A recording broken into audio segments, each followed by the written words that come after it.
example, putting you down, those kind of All of things. those things that will eventually lead to something that is much more dangerous Yes. than what they're doing now. Yes. And so there's a pattern that starts at a very, very early period. Is that what we're saying, Yes. Reverend? Yes. Yeah. Go, I'm sorry. Go ahead. No.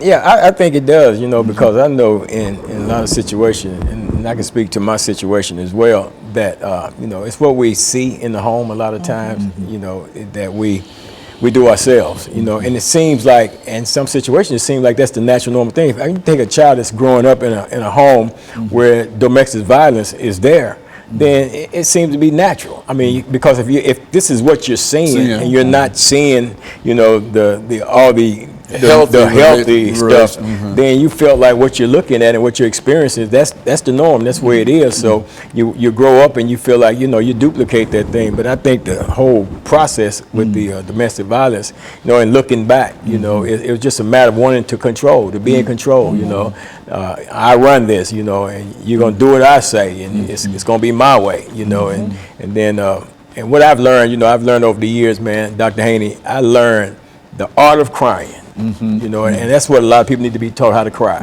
A lot of boys need to be taught how to cry. A lot of men need to be taught how to cry. They'll stay out of jail if they just went, because what happens is we get our feelings hurt. And then we want to share that hurt and that pain. And the way we know how to share that hurt and that pain is physically. Because, we think that our manhood is all physical anyway, and more physical. So we want to share that hurt and that pain, so we strike out like that. But if you just go somewhere and use that God-given thing called crying, and just cry like you're supposed to, get on out of the way, sit down somewhere, ball up in a little old ball, and just cry. Just go on and have a good cry. I understand. And you can get past that stuff, and you won't have to act out like that. And of course, like I say, you avoid going to jail as a result. But we just want to share that pain, and that's what happens. And you want to be in control. And if you hurt my feeling, you gonna feel what I'm feeling, instead of recognizing this is my pain, this is my feeling, this is my hurt, and I got to deal with my own hurt. And I got to deal with my own pain. And if crying is the mechanism that I need to use to deal with, then that's what I need to do. Because forget about the big boys don't cry stuff. Men that don't cry, something wrong. Okay, Ms. Johnson, close us out over the last minute and a half that we have in terms of your perception in terms of these young children and domestic violence. Well, again, it's an epidemic.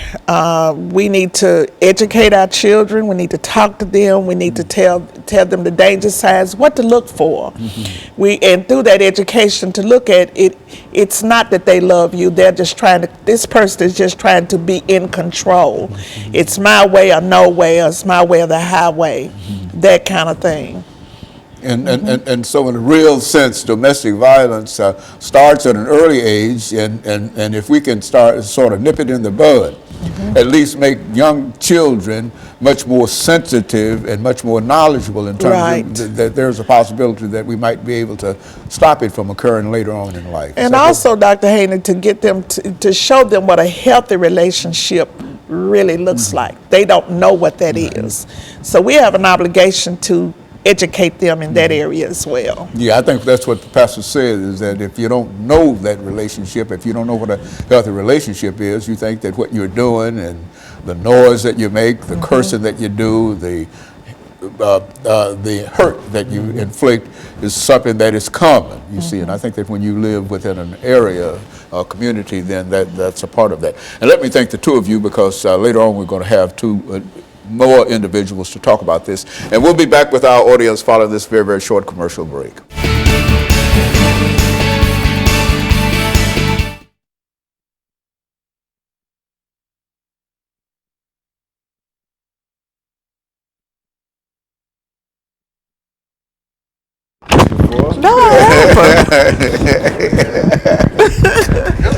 Mr. John, appreciate you. Yeah, you did an excellent job. You're doing great work.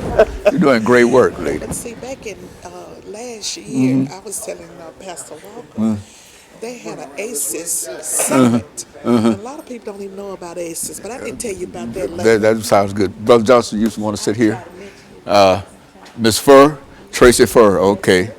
And we're still talking about domestic violence and adolescents, and so I think you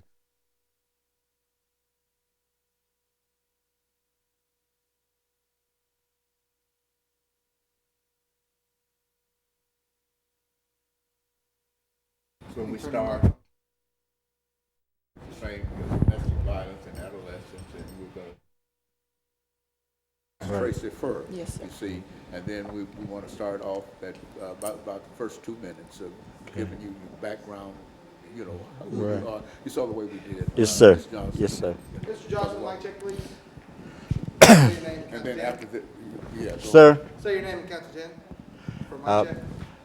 Robert R. Johnson Jr., 1, 2, 3, 4, 5, 6, 7, 8, 9, 10, Just keep going. They gotta turn you up. 11, 12, 13, 14, 15, 16, 17, 18, 19, 20, 21, 22, 23. Okay. Ms. Furr? Tracy Furr, 1, 2, 3, 4, 5, 6, 7, 8, 9, 10, 11, 12, 13, 14, 15, 16, 17, 18, 19, 20, 21, 22, 23, 24, 25, 26, 27. That's good. Okay, that last 27. That's Okay, all right, yes. okay, so what we want to do, Brother Johnson, is to buy in to the conversation that we had with Ms. Johnson and Pastor Walker. You see, and this time what we'll do is to, so this, we've got 10 minutes for this segment. I'll take about a minute to introduce it, and then we want you to take about a minute or 2 minutes to talk about Robert Johnson, you know, just about who you are. And then Ms. Furr, we want you to do the same thing. Yes, sir. About a couple of minutes. And Okay. then it'll come back to me. After that, then I'll come back to you, and then we want you to, you know, start talking, you know, get into the conversation in terms Right. of what we're doing and whatever. And then we'll sort of trade it back, but we'll have 10 minutes. So 10 minutes is a long time. It might is. seem like a goal a long time. But when you have to talk it sounds.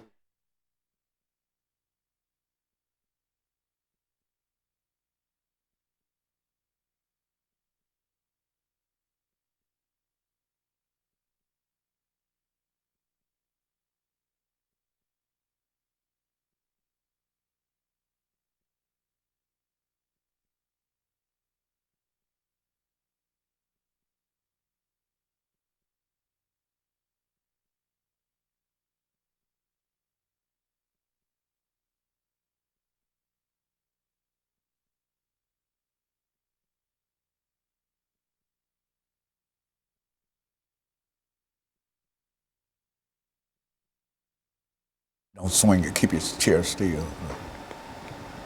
All right. Thank you and welcome. Okay.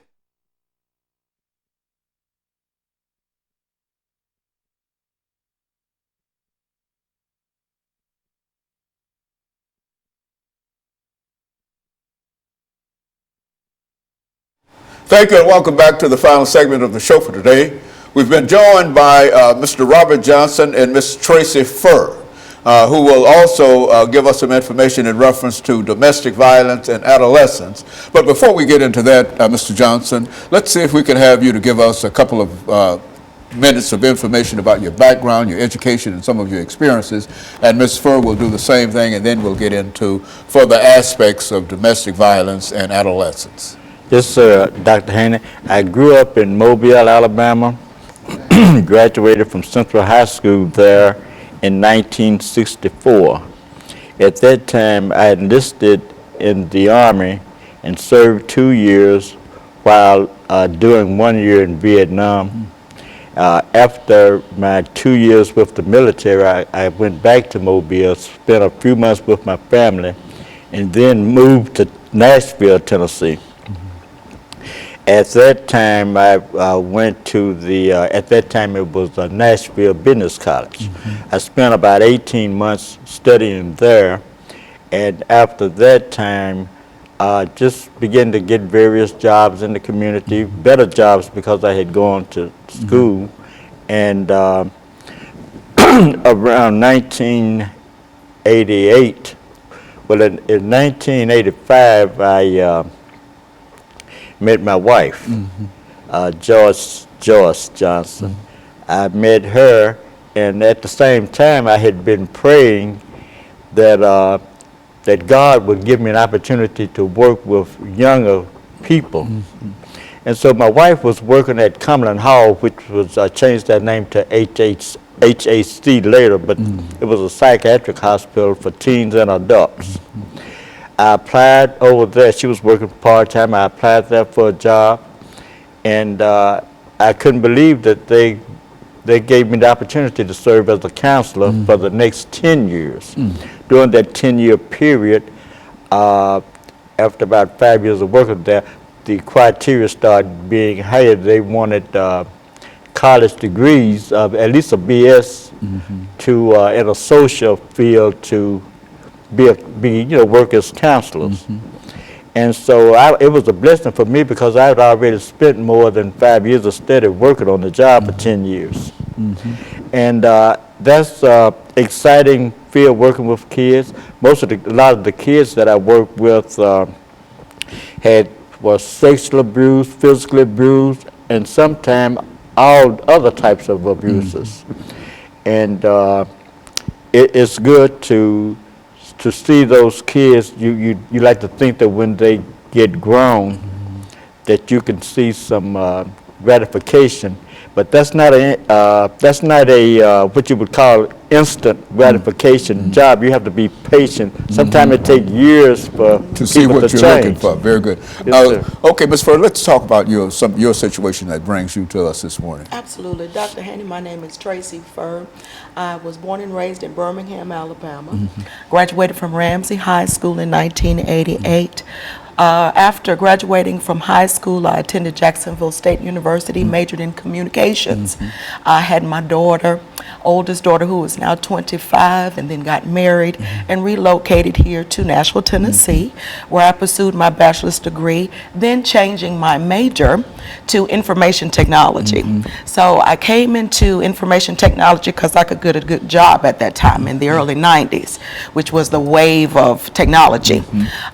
Then I worked for Allstate Insurance Company for several years, and I was fortunate to participate in their tuition reimbursement program, at which time I pursued a degree in education. I graduated with my bachelor's in business education from Tennessee State University. The following August, which was 1998, then I went into education. And for that, from 1998 until 2014, I taught in metro schools for 14 years. In 2007, I earned my master's from Tennessee State, and now I'm working with Ms. Johnson as her administrator. So I'm also a licensed preacher.